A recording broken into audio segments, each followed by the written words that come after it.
Assalamualaikum warahmatullahi wabarakatuh. Perkenalkan, nama saya Ahmad Al-Mujahidinsyah dari kelompok 2 dan teman saya Muhammad Zahid dan Lutfiah Rahma Meziha.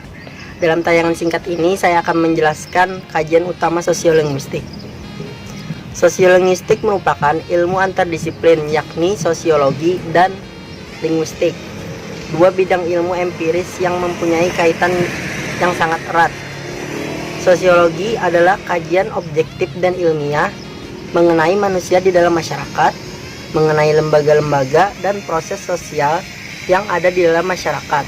Linguistik adalah bidang ilmu yang mempelajari bahasa, atau bidang ilmu yang mengambil bahasa sebagai objek kajiannya.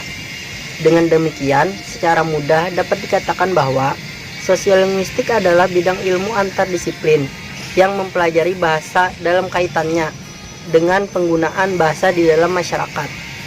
Sosiolinguistik juga menyangkut individu, sebab unsur yang sering terlihat melibatkan individu sebagai akibat dari fungsi individu secara makhluk sosial.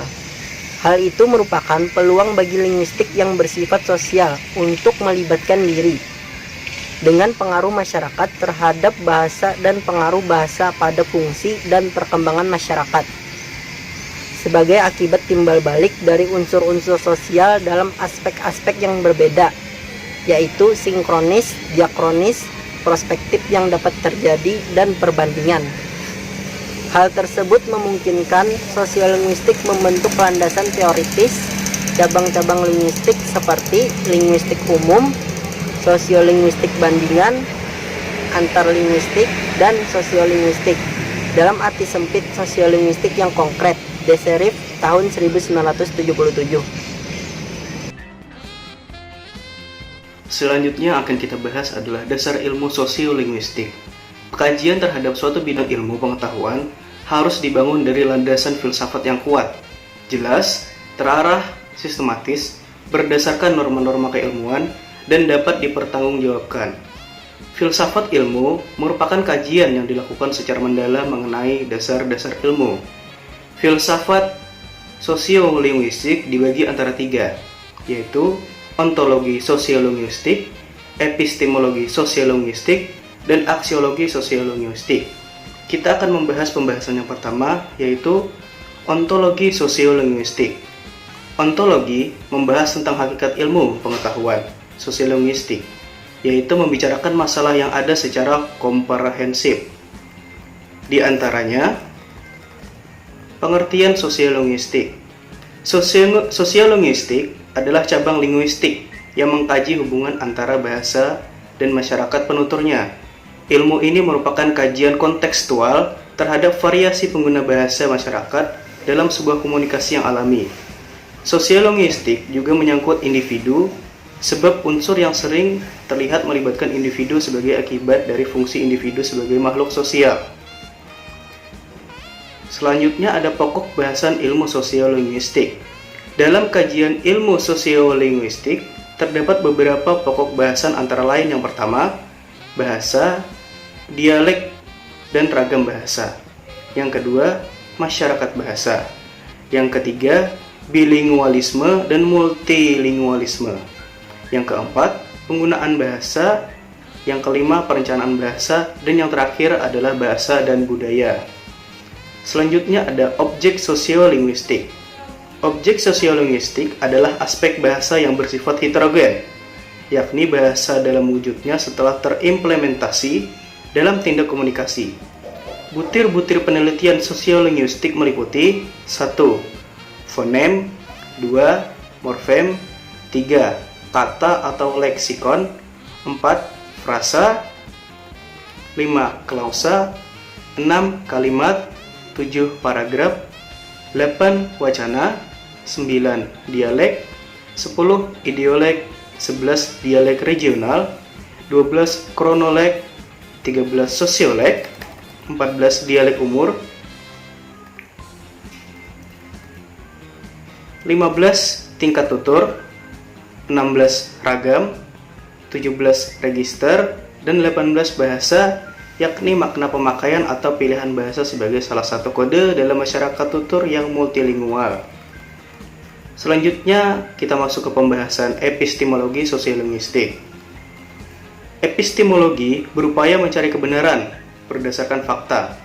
Kebenaran dibangun dengan logika dan didahului oleh uji konfirmasi tentang data yang dihimpun. Epistemologi membicarakan tentang bagaimana ilmu pengetahuan itu diperoleh. Landasan epistemologi tercermin secara operasional dalam metode ilmiah. Pada dasarnya, metode ilmiah merupakan cara memperoleh dan menyusun kerangka ilmu pengetahuan. Di dalam sini, terdapat satu pembahasan, yaitu metode penelitian sosial-linguistik. Metode yang digunakan dalam linguistik sosial-linguistik ada dua, yaitu metode linguistik dan sosiologi. Metode linguistik dipakai untuk mendeskripsikan bentuk-bentuk bahasa serta unsur-unsurnya dengan notasi tanda fonetik atau fonemik. Metode sosiologi bisa dipakai dalam mengumpulkan data seperti observasi, kuesioner, dan wawancara. Analisisnya dapat menggunakan metode statistik, yakni untuk mendapatkan pola-pola umur dalam tindak laku berbahasa. Yang terakhir ada aksiologi sosial-linguistik. Landasan ini berkaitan dengan bagaimana pemanfaatan ilmu pengetahuan dalam kehidupan. Pada dasarnya, ilmu harus digunakan untuk kemaslahatan umat manusia. Ilmu dapat dimanfaatkan sebagai sarana untuk meningkatkan taraf hidup dan kesejahteraan dengan menitikberatkan pada kodrat dan martabat manusia. Untuk kepentingan tersebut, pengetahuan ilmiah yang diperoleh disusun dan dipergunakan secara komunal dan universal. Membahas persoalan aksiologi sosial-linguistik, maka tak lepas dari pembahasan mengenai tujuan sosial-linguistik secara umum. Tujuan umum sosial-linguistik adalah membahas tentang kaitan pengguna bahasa dan perilaku dalam masyarakat atau sosial. Dengan pembahasan pemakaian bahasa, seseorang akan dapat mengetahui berbagai kondisi, nilai-nilai, kepercayaan, sistem etika, aturan, dan lainnya yang membentuk dan memberikan ciri khusus kepada kelompok-kelompok masyarakat pemakai bahasa itu. Sosiolinguistik mencatat dan menelaah bahasa yang dipergunakan seseorang ketika berbicara dengan teman bicaranya.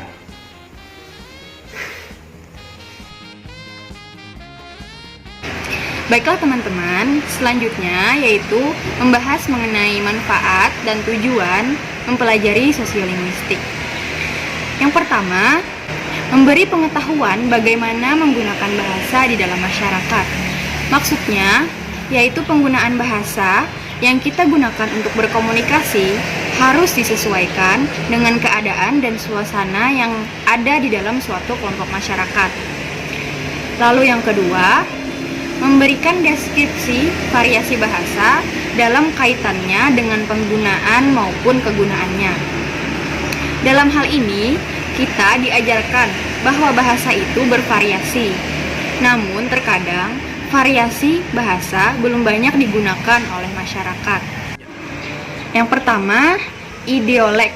Nah, idiolek ini merupakan variasi bahasa yang bersifat individual.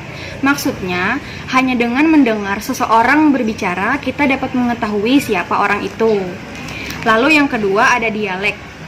Dialek merupakan variasi bahasa yang ada pada suatu wilayah tertentu dan seringkali menjadi ciri asal wilayah tersebut. Lalu yang ketiga ada tingkat tutur. Nah, tingkat tutur ini maksudnya saat seseorang berkomunikasi dengan orang yang berbeda, maka bahasa yang digunakan pun harus menyesuaikan siapa orang tersebut, siapa orang yang diajak berkomunikasi tersebut. Lalu yang keempat, ada ragam bahasa. Ragam bahasa terjadi karena ada perbedaan sudut pandang, penutur, tempat, dan situasi. Hal ini mengakibatkan ragam bahasa dapat bersifat formal atau non-formal. Dan yang terakhir, yaitu yang kelima, ada register. Nah, register ini biasa digunakan dalam pembuatan skripsi. Bahasa yang digunakan biasanya bahasa yang bersifat formal atau bahasa yang digunakan untuk membuat suatu tulisan yang bersifat formal. Yang ketiga, yaitu memungkinkan kita mengkaji fenomena dan gejala bahasa yang ada di dalam masyarakat tertentu melalui kacamata sosiolinguistik. Maksudnya, gejala bahasa tersebut dapat kita perbaiki dengan pengetahuan yang kita miliki mengenai sosiolinguistik. Nah, dan yang terakhir, yaitu mampu menelaah ilmu lain melalui kajian sosiolinguistik pada banyak bidang. Misalnya dalam ilmu kedokteran, banyak bahasa yang sulit dipahami oleh orang awam. Oleh karena itu, saat menjelaskan sesuatu penyakit kepada pasien, dokter diharuskan menggunakan bahasa yang sederhana agar mudah dipahami. Hal tersebut berkaitan pula dengan variasi bahasa pada tingkat tutur.